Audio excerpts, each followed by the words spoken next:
Welcome to another edition of Inspired Stories, where leaders share their experiences so we can learn from their successes, how they've overcome adversity, and explore current challenges they're facing. Welcome to another edition of the Inspired Stories podcast, where leaders share their experiences so we can learn from their successes and be inspired by how they've overcome adversity. If you like today's content, please hit the like, subscribe, or share button on your favorite podcast app. My name is Anthony Codispoti, and today's guest is Mike LaRue. Now, Mike has had a long career across multiple companies, supporting both franchisors and franchisees. He's currently the VP of Franchise Development at Angry Chickz, a hot chicken concept based on the West Coast with 25 locations and growing. Now, before we get into the good stuff, today's episode is brought to you by my company, Add Back Benefits Agency, where we offer very specific and unique employee benefits that are both great for your team and fiscally optimized for your bottom line. One recent client was able to save over $900 per employee per year by implementing one of our proprietary programs. Another client is going to save over $1,200 per employee per year by implementing a patented construct that we offer. Results vary for each company, and some organizations may not be eligible. To find out if your company qualifies, contact us today at addbackbenefitsagency.com. Okay, now back to our guest today, the VP of Franchise Development at Angry Chickz. Mike, I appreciate you making the time to share your story today. Yeah, thank you, Anthony. I appreciate having me on. Happy to be here. So let's start with the company you're currently with, Angry Chickz. It's a hot chicken, fast casual restaurant with 20 plus locations out west. I know you weren't the one who started the company, but tell us, what is it about Angry Chickz that makes this a special take on the hot chicken concept? Yeah. It's a great question because, Nashville hot chicken has been, no pun intended, hot over the last, 5 to 6 years. And so when it comes down to, what makes us different, which everybody asks, and the response is now turning into, well, have you been to an Angry Chickz yet? And if I haven't. I'm in the Midwest. There isn't one near me. Yeah. So educate me. What would it be like? Then you got to go. Because when it comes down to, Nashville hot chicken, I feel like, when it first started, there was a certain perception of what Nashville hot chicken was. Like in the South, starting obviously out of Nashville, you had Hattie B's and Prince's and whatnot. Outside of those standalone concepts, it's just an item on the menu. And so when it started to kind of pop up as hey, this is just our menu, if you don't necessarily know about how it's done, you're just gonna try and put together this Nashville, this type of spice profile, and then you do your chicken. And so it's the quality of the food and the quality of the taste, and I feel that it isn't necessarily just an opinion, although super transparent. I am biased, but when you look at our guests and you look at our just the reviews through social media, we are a fan favorite, which is cool. And so I'm seeing some pictures here on your website. People literally lined up around the block in some of these places. We definitely know how to do a grand opening. It's actually pretty mind blowing when you can. You can see the possibilities of how much volume you can do out of a 2,500 square foot space. It will blow your mind. But kind of to your point, what makes us different, it's the first and foremost is the food, and that. So what's different about the food? Just the flavor profile? Is there something in the breading or the chicken profile, itself? The tenderness of the chicken, how it combines. Like we have our number one item is called an Angry Mac, and it's got our fries in the bottom, with a tender whatever spice you want in the middle, and then mac and cheese on top. And then you can do like we have these pickles and whatnot. And it's incredibly addictive, which I see it here on your website. It wouldn't necessarily be my first go-to, but it's really good. And what's interesting about Nashville hot chicken specifically, and I read this in my research when I was getting interviewed for the position. There's certain spices and chili peppers that when you eat them, it actually releases dopamine and endorphins. And so I'm like, okay, well, this isn't a fad. This is going to stick around for a while. It's like a drug. Yeah, I mean, it's pushing that pleasure center. Mm-hmm. Yeah, and so, but that really the quality. I mean, it really comes down to the chicken. It's the quality of the tender, how it's marinated, how we spice it, and obviously how we cook it, because it's got to be tender, and then it's kind of built around that. But there's different heat levels here, I see, and one of them we've got to sign a waiver for. Yeah, so our Angry Hot, you have to sign a waiver. And just to kind of put it in perspective, ghost pepper is in the second highest heat level. Our hottest has ghost pepper and other spice elements that take it up a notch. So there's something beyond the ghost pepper? Yeah. So I don't know hot peppers a lot, but the ghost pepper is the one that I hear everybody talk about as sort of the Carolina Reaper. Okay. Yeah. So from my understanding, because I don't go above medium, my tolerance isn't that high. So when it goes above, so from what I understand, got the ghost pepper, it hits you right away. Carolina Reaper kind of marinates a little bit internally, and then hits you pretty good. But yeah, we do require our guests to sign a waiver when they decide to.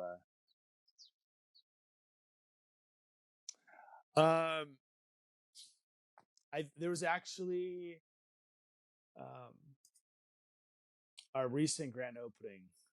There was a kid who got the Angry Mac, and got he wound up getting Angry Spice with his tenders, and it took him a while, and I don't think he finished. It's kind of like this thing where it's like, hey, I dare you, but yeah, you won't get. It makes it fun, but not too many people are going that route.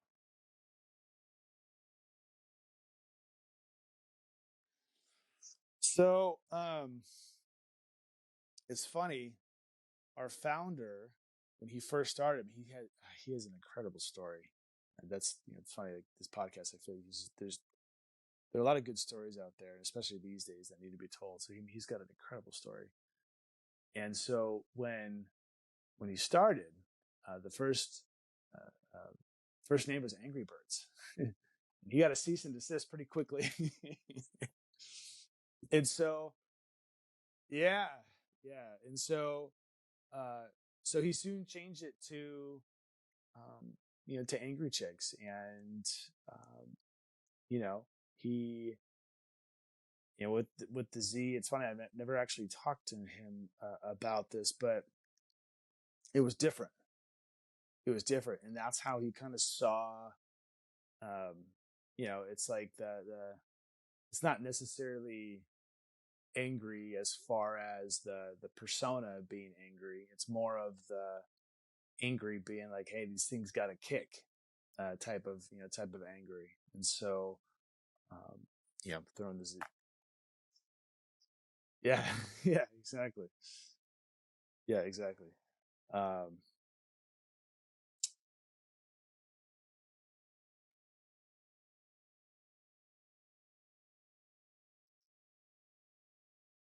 Yeah. So it's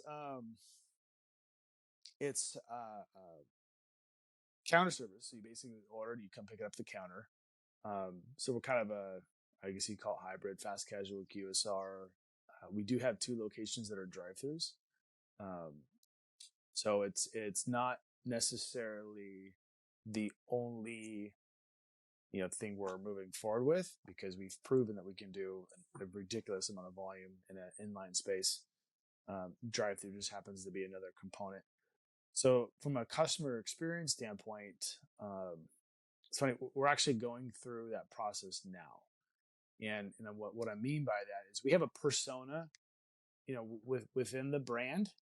And if you see some of the interior shots for some of our locations, you'll see the character, you'll see the chicken. Well, we have the most interesting chicken in the world.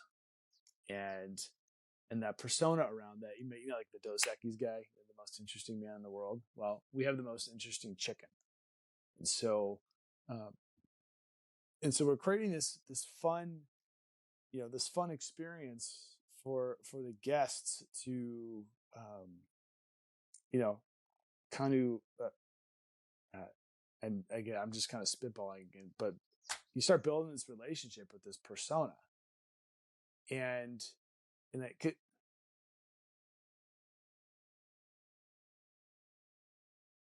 It's not an actual. We're working on that, but right now it's just murals. So we're murals all like if you go to each location is going to have a mural of the chicken doing different things. Like he's either an astronaut, or he's on a jet ski, or he's sipping a martini, or smoking a cigar. So, and so we want to make the customer feel a certain way. And that's really what it comes down to when it comes down to that guest experience.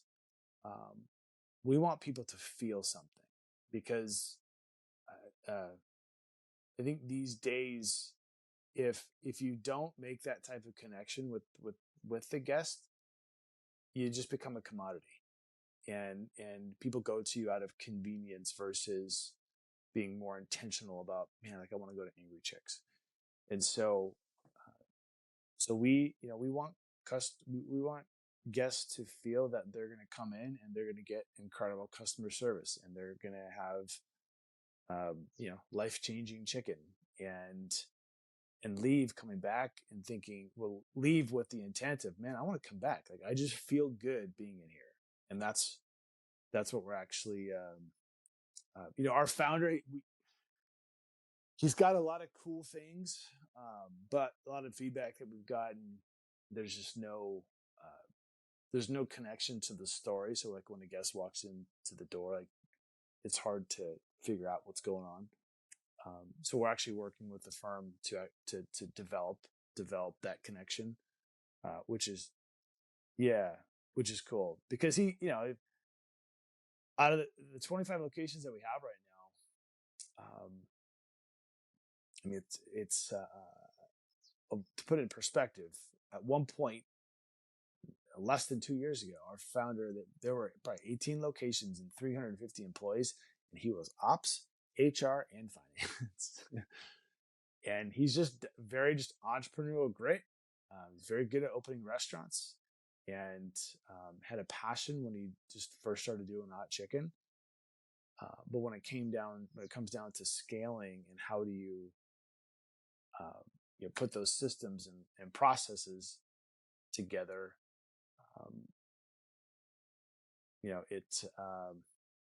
that's a whole nother ballgame. So yeah, he originally wanted to franchise, but then it was advised to, why would you want to get yourself in that mess? And so he just started growing on his own. And so the first 18 locations are store owned. It was after that he made. So they're all corporate company right now. Oh, they're all our corporate. 25th one was a franchise. Okay, but there's a relationship there, and it's in California. So we support him a lot. But we're actually keeping California corporate. Okay. Which is funny, because when I interviewed interviewed with him. He was like, "Well, are you okay if we keep California corporate? I don't want to franchise in California." I said, "Well, fine, because nobody wants to open in California anyway." So, just because of all the difficult business laws, tax law, the tax structure. Yeah, it's obviously tax from a tax perspective.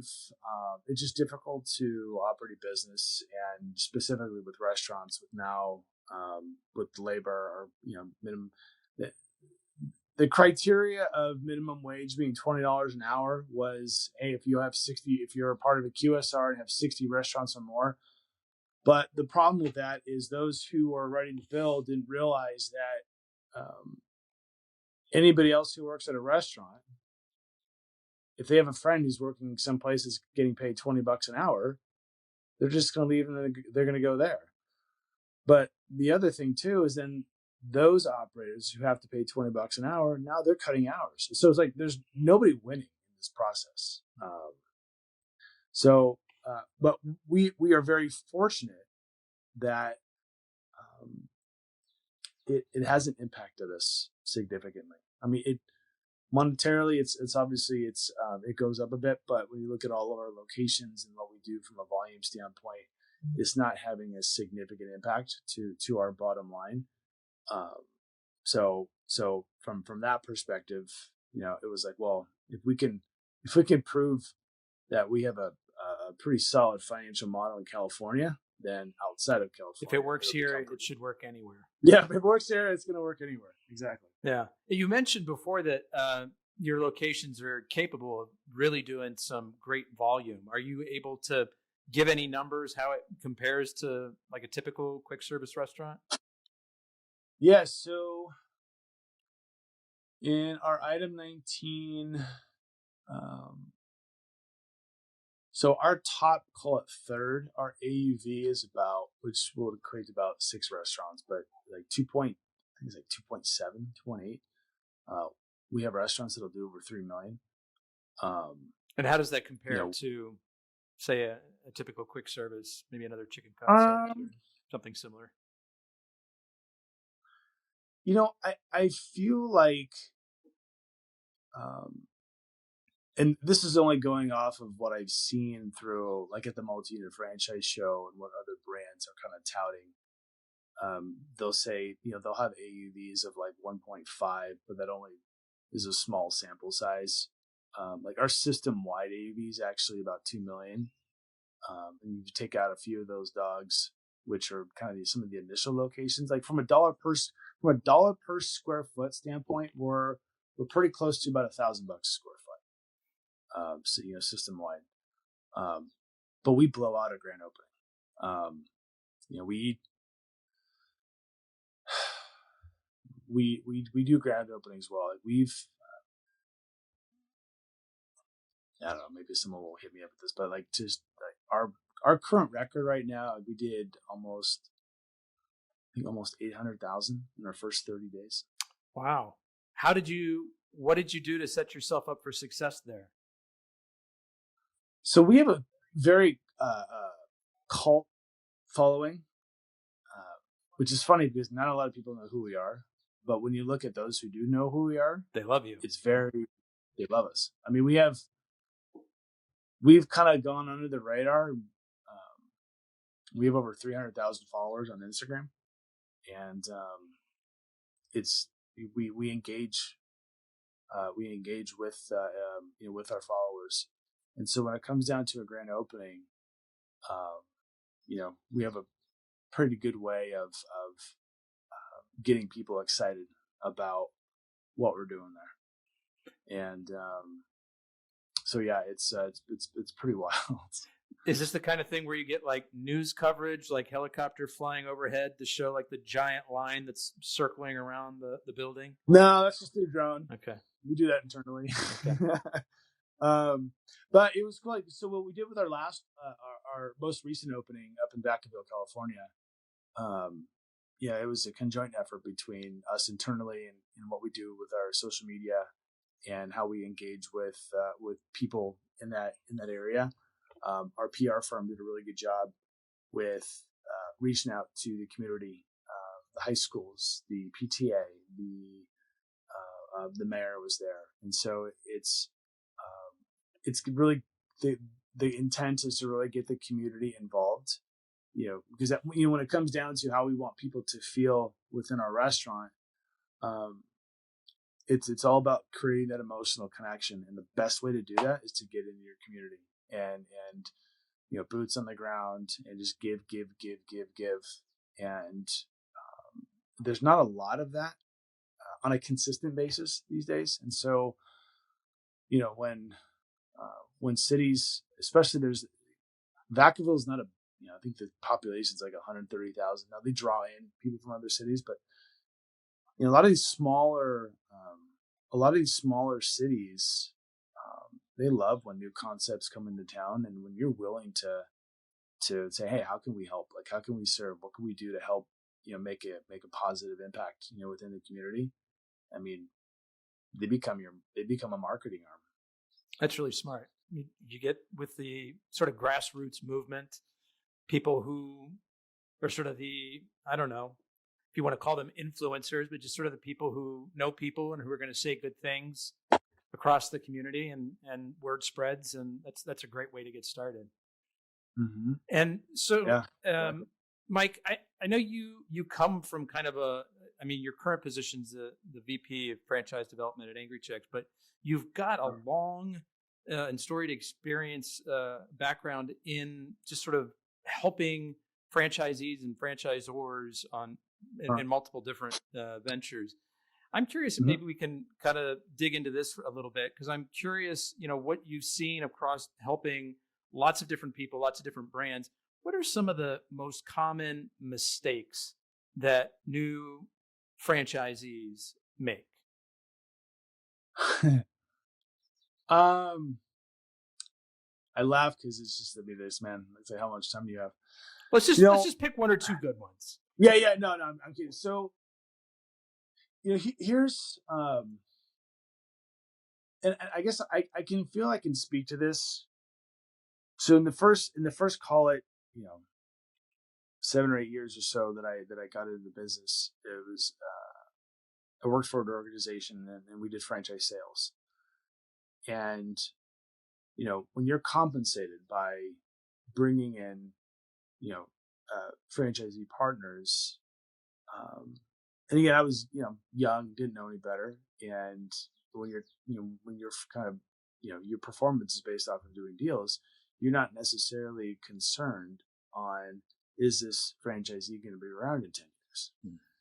And so there's an element to that. And sometimes franchisors are okay with that, and sometimes they're not.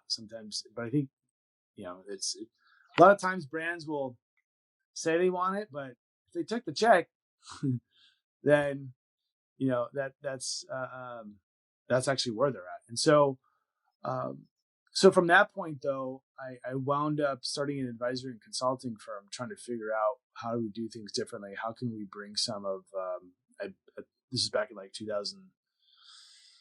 2011-ish. I caught the Simon Sinek video, How Great Leaders Inspire Action, and just hit me like a ton of bricks. And that was like, okay, how can we turn this into a purpose-driven, model? And so we started to work with franchisors and, just kind of helping them guide in the right direction.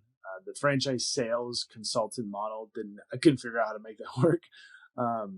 But that led us to, we were the halal guys, and this was early on.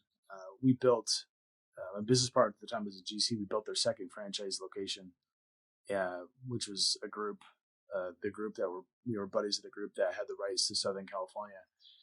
And from that point, we developed systems and processes to get, they went from 2 to, when I left, they had about 90 locations. In that period of time, most of my communication was with the franchisees. So I was a huge sounding board. Like I listened. Like a lot of times I felt like I was a counselor, just hearing the concerns, their issues, their wins, their losses. And I felt I had built a really good understanding of what franchisees really want. And and what they need to see, and what a franchisor has to have in place to be able to make that connection and deliver upon this call it business in the box that they've sold to this franchisee to develop in another market. And so so through that process, when it comes down to franchisees and the biggest things that what should they look out for and what they don't look at, or maybe the questions they don't ask, I would say probably the number one is supply chain.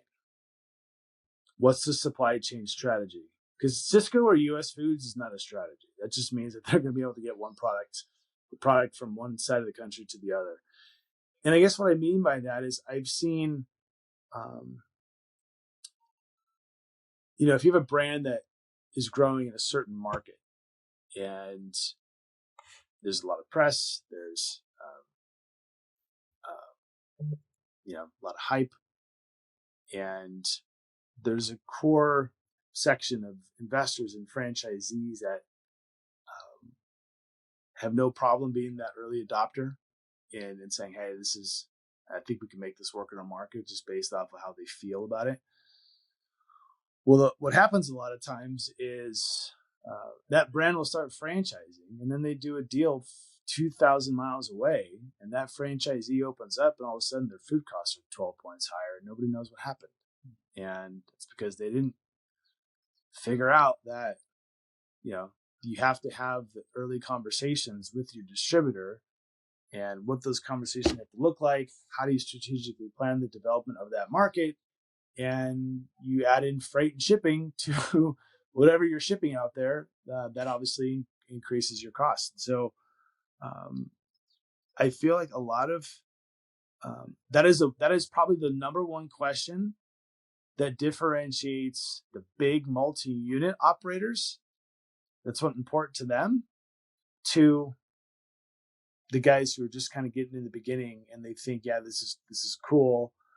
They don't really understand how that supply chain mechanism works. And so I would say probably the number one question that someone should ask the franchisor is what's their supply chain strategy, or most probably don't even have one. It's figuring out like what their plan is. Like, how do they plan on getting the product into from one market to another market?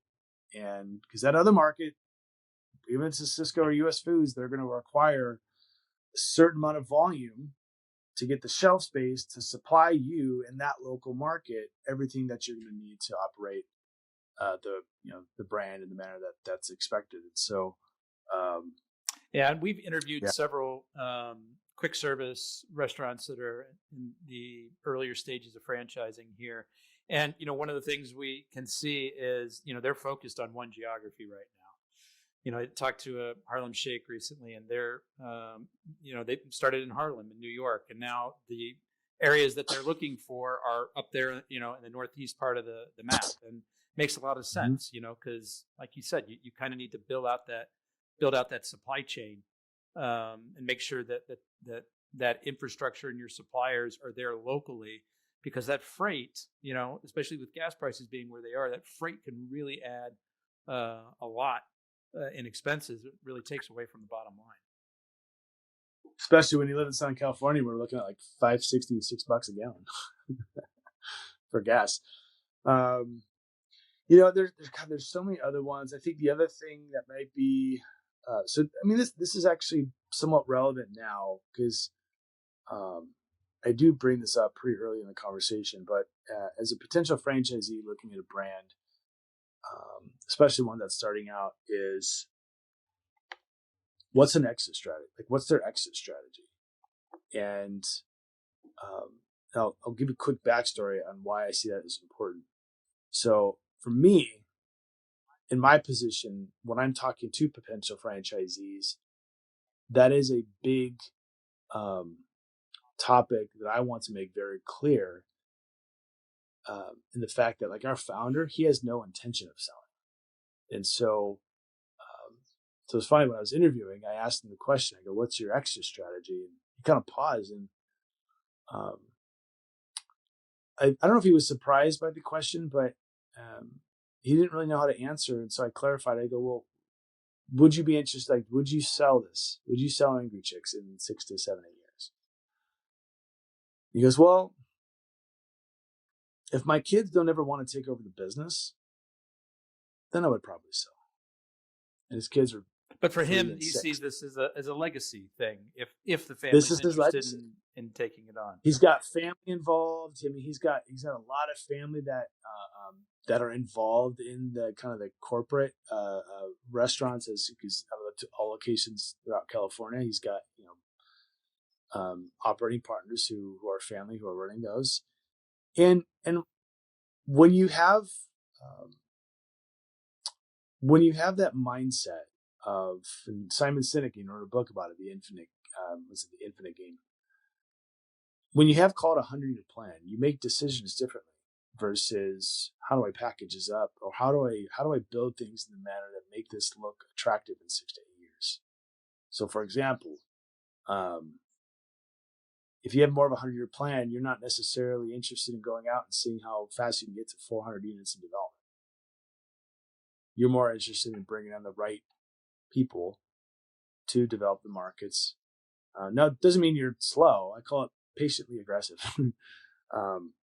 But you're building something to last. And I feel that, especially in franchising, when you grow too fast, you run into bottlenecks, whether it's supply chain, whether it's equipment, whether it's just people.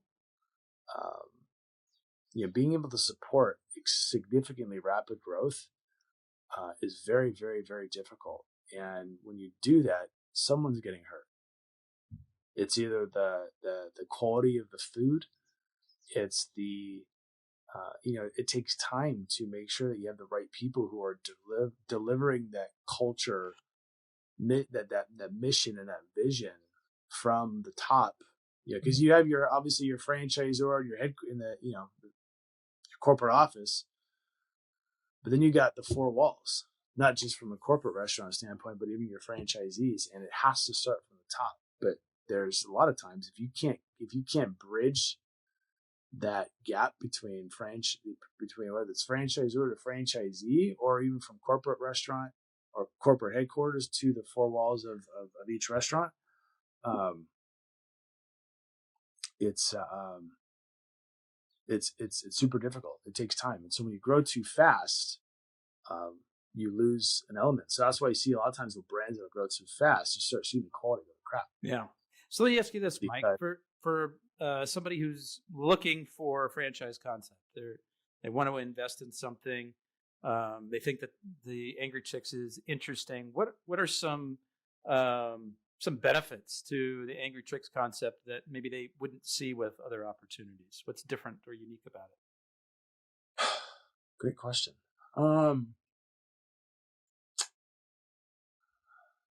I would say, it's funny, kind of going back to the supply chain.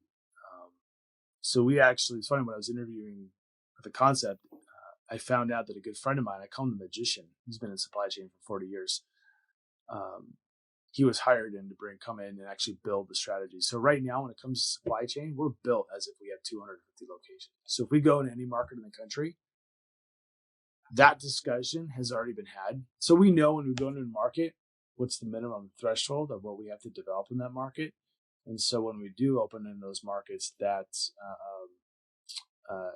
impact, we have a pretty good forecast of what that's going to look like. And so it'll help us have a better discussion and more transparent discussion with that franchisee in that market.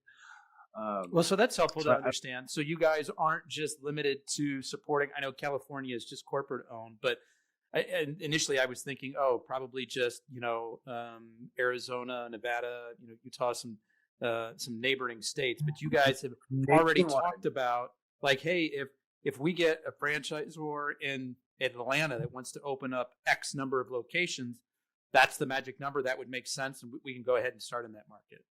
We have the ability to support that. Yeah, correct. Okay. And what would that magic number be? It's not necessarily a big number. Depending on the volume, usually it's anywhere between 3 and 5. Okay. So if you can, so if you're a distributor, like, so we have Cisco. So if Cisco knows that, hey, this is the plan to develop X amount of units over the next, 3, 4, 5 years, then they understand that, okay, well, there's an incentive here to keep, pricing in a manner that's going to help, facilitate, that growth. So we can. So you guys have had the supply chain conversations so that if you get interest from various parts of the country, here's sort of the magic number to make it work in that area. What else? What else outside of the supply chain makes this a good opportunity? So, when it comes down to developing, so we're only looking for area developers, and when it comes down to to a development schedule, more often than not, they're super aggressive. Open X amount of restaurants in this period of time. On top of that, you might take one big market, and I know some brands, I've heard this in the past, where it's like, well, we don't want to give this market to one franchisee, so they split it up between 3 or 4 or whatever that looks like. And I think IFA had a number that came out a few years ago. It was something along the lines of only 60% of all area development agreements ever get fulfilled. Well, why is that?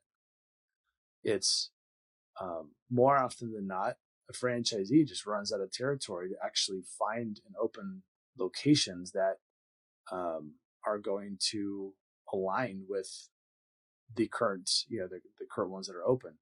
And so when it comes down to how we develop a market, and how we develop a schedule, when it comes down to the schedule, I look at the schedule as being more of a guide, as I feel the availability of real estate will dictate the speed of growth.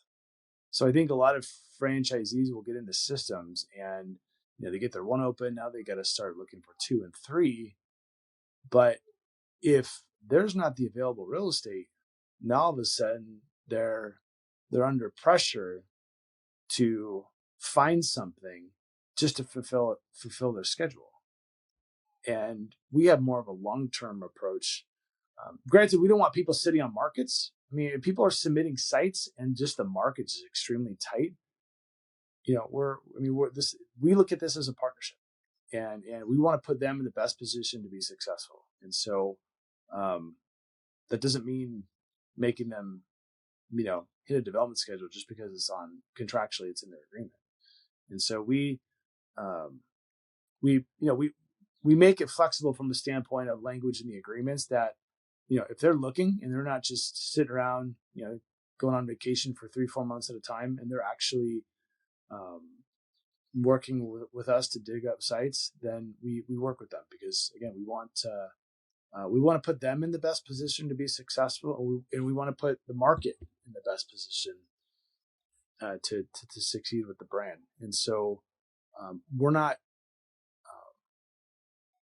super aggressive when it comes down to, hey, you have to open X amount of locations in a short period of time. And that's probably a benefit of working with kind of a younger company that's still very much founder driven, right? You do get more of that personal relationship, and like you are describing it, like you view it more as a partnership instead of, maybe some big franchisor who's got sort of these very rigid corporate agreements that, have to be abided to. The big legal team to enforce them and whatnot. Yeah. You get a bunch of suits calling. Yeah, it's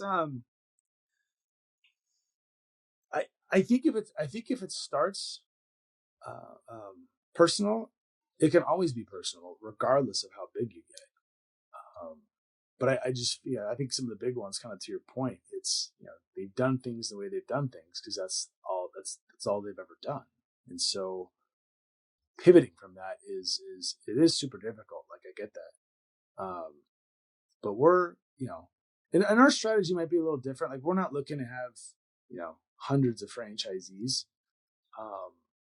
As a franchisor, I always laugh when brands will, somebody who's interested in franchising. It's like, well, why would you want to? It's basically you become a glorified babysitter, and that's maybe a naive way to look at it or explain it. But when you do have so many franchisees, it really is hard because you're dealing with different personalities. It is hard to manage, and so like if we had less than 20 franchisees developing all of the United States or North America, I know our founder would be pretty happy. He wants to keep a tight circle. Mm-hmm. Yeah, and he has the ability to do that because he doesn't necessarily need to franchise. And I feel that franchisors that go down the route to where they are taking checks, because they're almost in the position where they have to, versus they get to pick and choose and wait. Maybe I don't want to bring on a franchisee this year. Maybe we are holding off. But you look at some of the most successful brands that have been around for a long time that didn't just pop and then fizzle. Like it's fine. I didn't know this, but when you look at Jersey Mike's, I think Jersey Mike's, they didn't start franchising for quite some time after they had so many locations. And so when you do that, you can be very, very selective and kind of burst the bubble with someone who's only got a couple locations and they want to start franchising yet. But I mean, then let's just put you in a stronger position now that Angry Chickz has, close to 24 locations of their own that are performing well. You get a strong balance sheet, get some cash reserves. You're in a position where you can afford to be choosy about what the next steps look like. Yeah, and not just that too. It's a lot of brands will start franchising and they have less than 5 or 6 locations. Well, when you get to 5 and you get to 10 and 15 and 20, it's a different G&A structure. Now you got regional managers, you got district managers. It's a complete different G&A required to support each individual restaurant. And if you have less than 10, then you're leaving out the onus of either the franchisee or you just kind of say, well, we're just going to figure this out as we go. And there's nothing wrong with that. There's franchisees that they expect that and they're all about it. They're happy to be a part of it. But for us, it's put us in a position to where we understand, how that growth structure should look like. Got it. Mike, I'd like to shift gears a little bit now and ask you to open up and maybe share like a big challenge that you've gone through either professionally or personally. These tend to be harder questions for people to answer, but I think they're the most rewarding ones for other people to hear because, you've shared a lot of great information. People, hear you and they say, oh, this guy's pretty well put together. He's been in this industry a long time. He's an expert in what he does. Things come easy to him. And I think it's helpful to see that, regardless of what the polished product looks like, we've all gone through, dark times, really big challenges. And it's helpful to see other people who've gone through them and then, come out the other side. So what would be maybe just if they only knew. Exactly. And here's their chance for them to know and be inspired by it too. It's so interesting that you asked this because, one of these days I'll really kind of tell the full story, but, well, let that be today, if you're comfortable.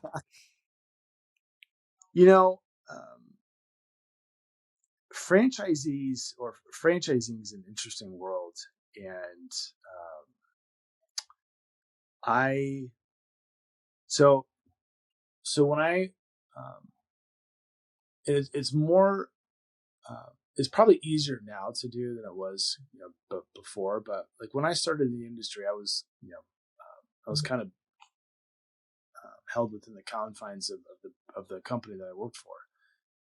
And then when I started the consulting advisory company, I had relationships, but it's funny because when it comes down to franchising, I feel like as a consultant or advisor,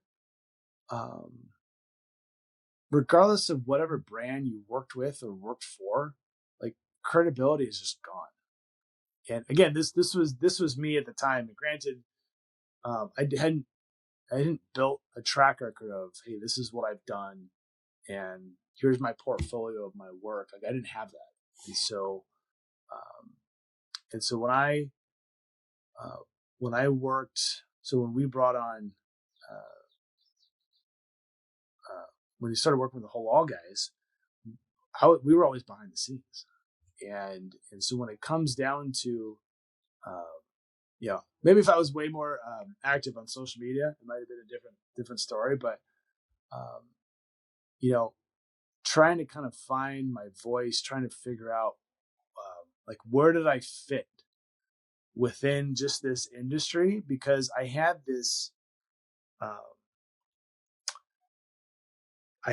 feeling of, I guess it was just more of a feeling that I couldn't really pin it on what that looked like. But I know if I saw a brand or saw a message from a brand, or just experience what someone was trying to do, that I would feel it's like, hey, these guys are on the right path. But again, like how can I do that for myself? Because I look back and say, I've never worked in a restaurant in my life.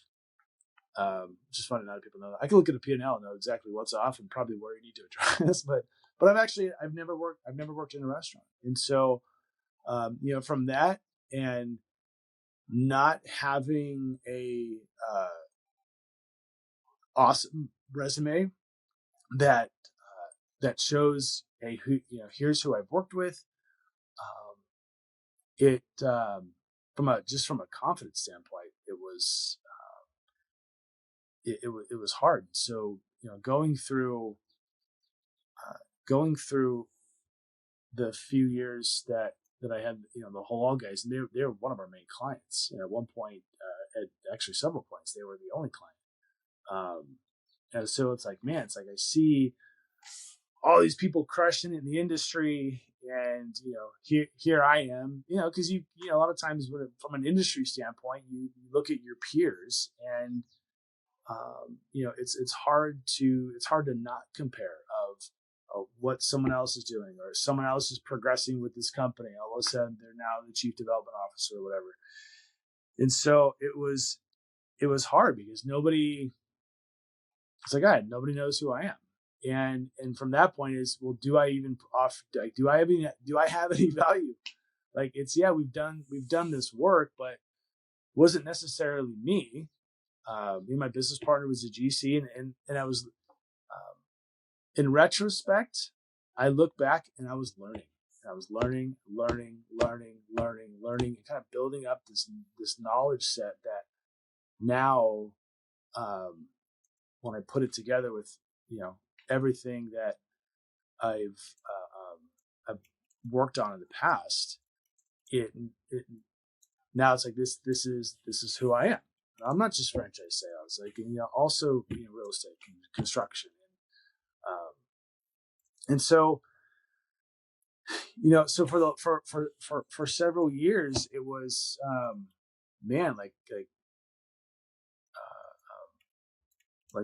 what's my path within this industry? Because as a consultant and as an advisor,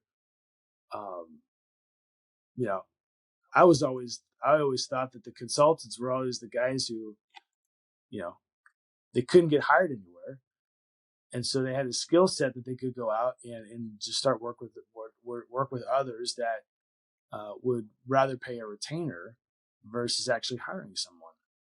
And at least for me, what I figured out, and that's why I couldn't figure out how to scale that business, because I figured out no one wanted to pay me what they probably would have paid somebody to do the same stuff in-house. And so I went through several years just kind of questioning, like, do I have value? Like, am I actually good enough to be doing what I'm doing? Is this just all BS? And I'm just, kind of talking my way through it. And then COVID forced me to, my wife and I had a little girl in June of 2020. And it was kind of, okay, well, what do I want to do when I grow up? You can't just be a consultant and an advisor and get a good retainer from one client, for forever, because that's eventually going to drop. And so that really kind of forced me to kind of put myself out there. And one thing led to another, and that's what, when I'm getting hired at Genie Ramen Bar, and I would say the rest is history. So, and so I guess my biggest takeaway throughout the whole process is when I thought that I just wasn't doing good enough, or wasn't succeeding in the manner that I had hoped for. I was building up a knowledge set that now I'm able to kind of carry with me, and has enabled me to put me in the positions I am now to do what I'm doing, if that makes sense. It makes a lot of sense. I think a lot of people would relate to this story. You were in a place where you felt like you weren't making the same kind of progress as, your peers or the people you see around you. And that's frustrating. They're moving up in their career. Maybe you have a sense that they're making more money than you. You're like, what am I doing here? What am I doing wrong? Am I any good at this? Who am I? Where do I fit in? What value am I offering here? Like, should I just throw in the towel and, who am I kidding?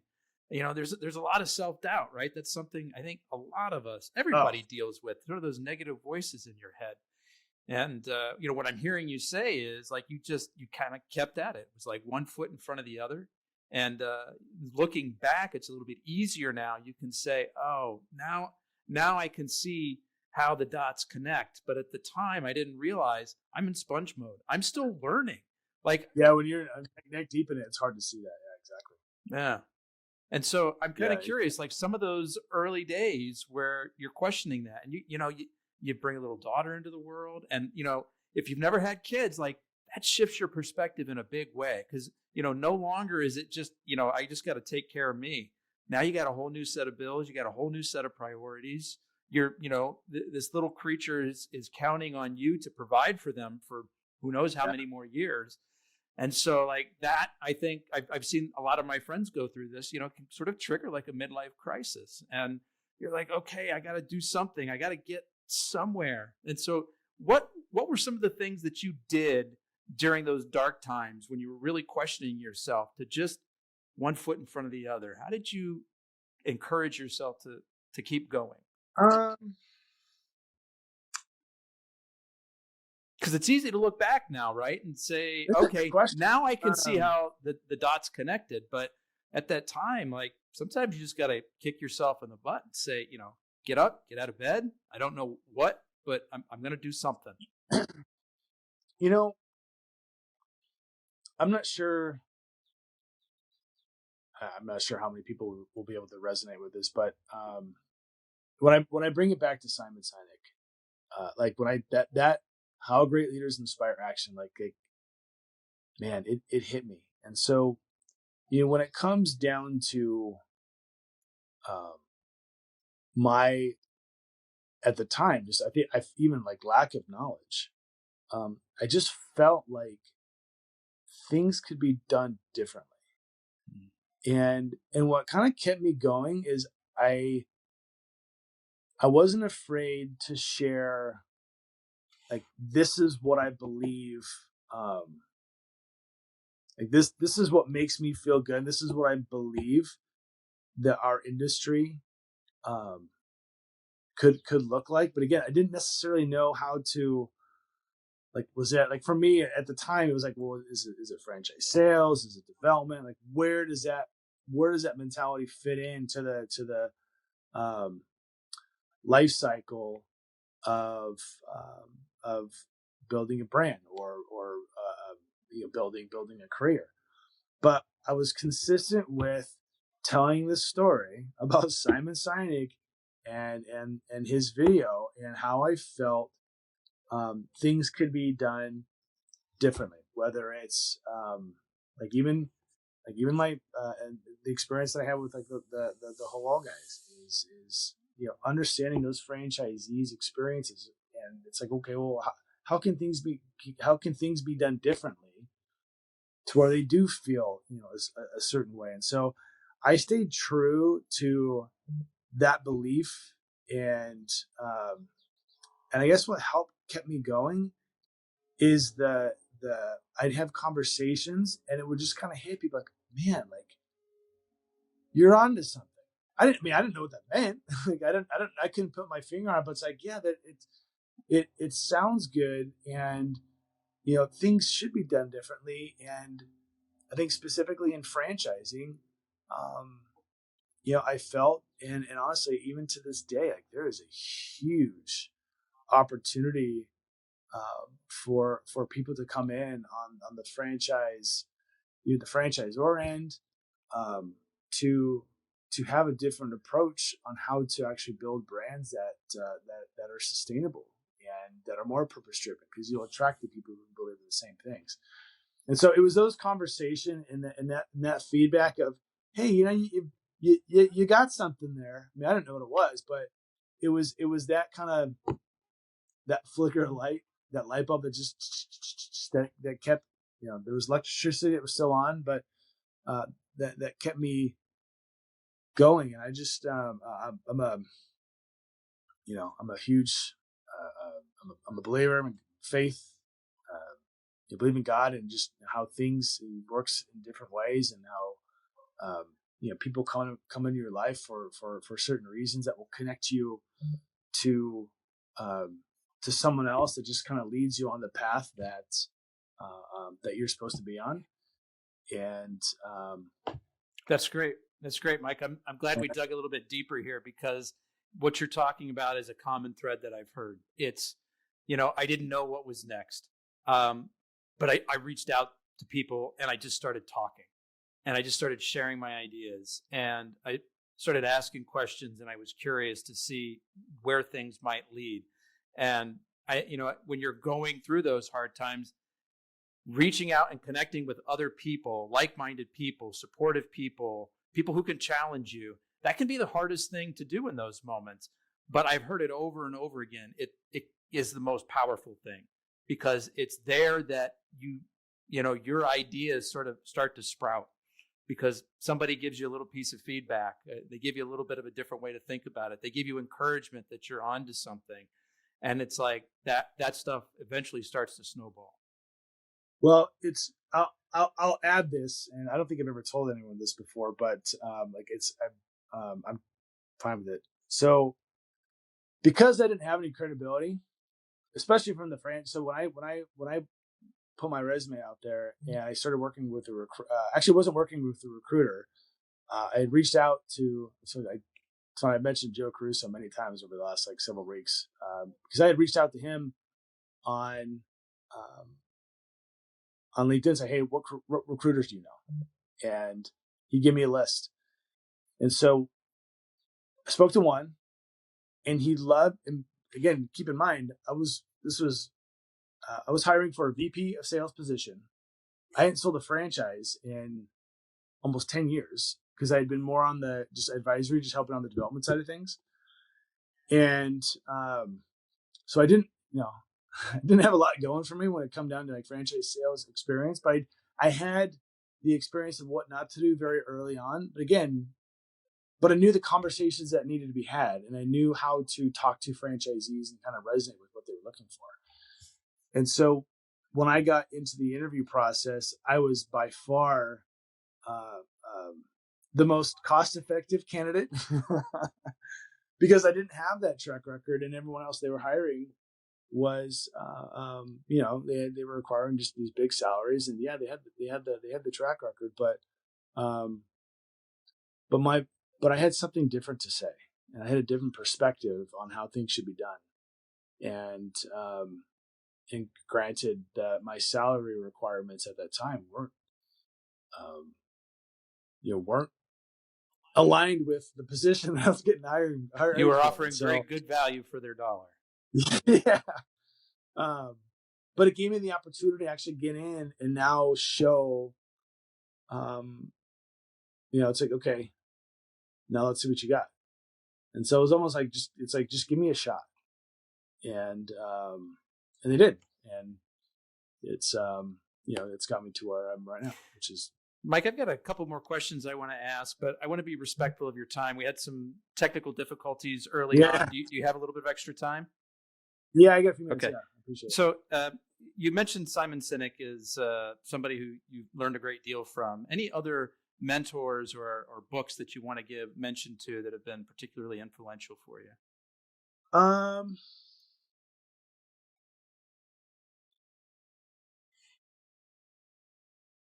God, Anthony, you ask good questions. I think these are all stuff I haven't heard before. Could be podcasts that you listen to, audiobook that you picked up recently. So I would say, first and foremost, like I have a mentor of mine. He's I went to a Christian college, and he's a fellow alum, and that's been a huge help of just kind of staying on, keeping things simple and just having the faith that as long as you keep doing the right things, the results are going to show, whether it's now or whether it's 5 years from now. What's his name? So I would say for Lynn Stinson. What's the college that you went to? Westmont College. Okay. In Santa Barbara, California. And Lynn, we've become very close. He's got into franchising. He's more of a development guy, but got in the food space, and we've just built a strong relationship. And he's been a good guide on me doing things that or avoiding things that he had to kind of deal with, whether it's career, even personal, with marriage and family. You mentioned podcast.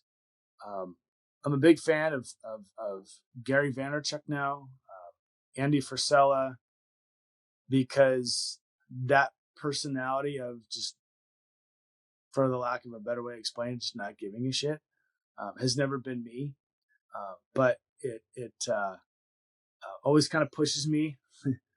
It's like when I'm and less now. I mean, especially I mentioned with the videos. I started doing the videos, and that is actually it's been a huge thing for me. But it's like just do it. And Andy Frisella said something that stuck with me, but basically said the better version of yourself is on the other side of doing something that makes you uncomfortable. Mm-hmm. It's like, man, that's good. And so yeah, I mean, that's those are the I think the top, at least a few that I can. That's great. That I can. Just one more question for you, but before I ask it, I want to do two things. First of all, if you like today's content, please hit the like, subscribe, or share button on your favorite podcast app. And then, Mike, what's the best way for people to get in touch with you? LinkedIn. Okay. Honestly, yeah. So connect with me. Connect with me on LinkedIn. I accept everybody. The only times I really don't accept people if it's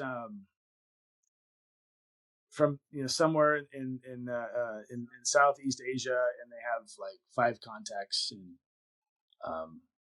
anyway. Fair enough. So yeah, Mike LaRue on LinkedIn. We'll have your link in the show notes. So last question for you, Mike. I'm curious, how do you see the franchise space that you're currently in? How do you see that evolving in the next 5 years? What do you think some of the big changes that are coming? Wow. Well, specifically with restaurants, we're kind of forced to be resilient. COVID forced restaurants to get creative on revenue streams coming out of those 4 walls. I think now with labor and the pressure from government is making restaurants become more leaner. Obviously, tech is a huge thing right now, especially with AI. And so I think over the next 5 years, you'll see the industry evolve to where it's very, very tech driven. But it is my hope, it is my hope that it doesn't completely all go tech driven. Like I'm a big personal feel guy. And I guess the best way to explain that, when everything opened up after COVID, you could not find a reservation anywhere. And so I feel like regardless of how much tech or AI or anything that come up, and it's going to happen because the industry, we're kind of forced in the position to create strategies that will allow us to still maintain profitability, but also maintain that guest experience. But I know specifically for us, we're probably going to be maybe the most less when it comes to like a full tech stack, because we don't want to lose that personal element. Like we really want guests to feel a certain way when they come into or just dine in one of our restaurants, or really just interact with anybody from Angry Chickz. So yeah, I feel like, again, tech is going to be very tech driven, but it is my hope, at least for us, that that personal element remains kind of front and center. Mike, I want to be the first one to thank you for sharing your story today. I really appreciate your time. I appreciate you. Thank you for the great questions. Folks, that's a wrap on another episode of the Inspired Stories podcast. Thanks for learning with us today.